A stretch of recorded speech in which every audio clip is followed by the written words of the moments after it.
পুরান হয়ে গেছে।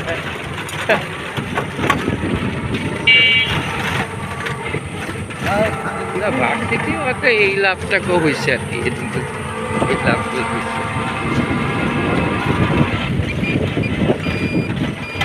ডান দিক দিয়ে চলে যাচ্ছে। আগে এগুলো ছিল ক্ষেত, এখানে চাষ করতে বুঝছো। আমি ছিলাম কোন রুমে দেখাই, ছিলাম ওই যে দেখতেছ দোতলায় ওই যে জানলাটা খোলা আছে না, এই রুমটা আমার ছিল। এই যে ওই 1 2 3 3 নাম্বার 4 নাম্বার যে দুইটা জানলা মিলে একটা রুম, ঠিক আছে, এই রুমে ছিলাম। বাবু তো মামা মারা গেছে।